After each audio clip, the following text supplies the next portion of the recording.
I'm here with the questions from Detroit, Michigan. I heard you have a new record coming out called Chasing. Here's another question for the questions. Who are some of your influences? Dr. Seuss. I was going to say Dr. Seuss and Meatloaf. Goodness gracious. See how the rhythm section keeps in rhythm?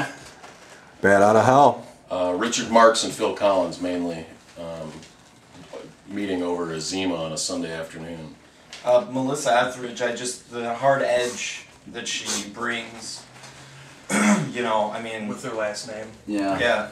Yeah, absolutely. I mean, you can't forget about, you know, Yanni and Robert Goulet. I mean, Jodie Foster, she's a huge influence. Engelbert Humperdinck, Faith perhaps? Hill. Yes. Definitely. Great. 3-6 Mafia. We take a lot from those guys.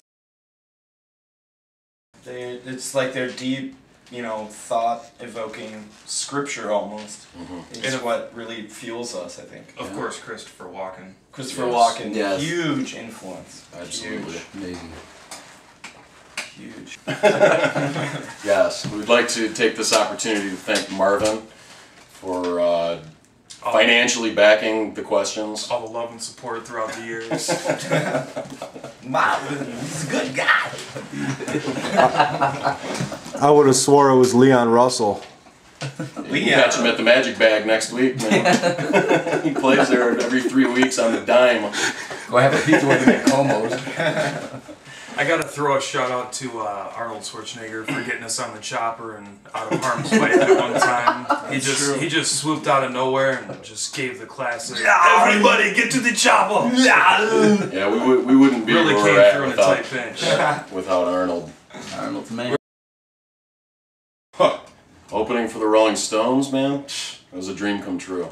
I mean, when we got the phone call, we were actually downstairs in the garden, so it was a perfect promotional opportunity for us to go and tour with some old friends and play at string gigs.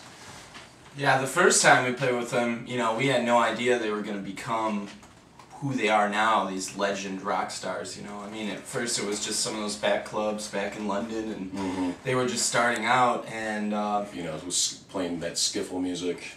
Yeah, they were into the skiffle and the dance hall thing, and then when we finally played with them the first time, we made friends, and then, you know, our journeys just kind of separated from there, and then, you know, all of these years later, here we are. Opened a lot of doors too with a lot of celebrities, like my favorite, Charles Bronson. Yeah, Charles. That's true. For, you know, Chucky Peck. I can see those guys getting big. I can see the Stones getting big, man. They're, you know, they've got the dynamic, but it's They're just... a class act. They really are. They are. I mean, you know, anything they do illegal, they really know how to kind of hide that. You know, right. I mean, they don't really like, you know. I can't fucking... So where do you guys see yourselves in 5 years? The Logger House.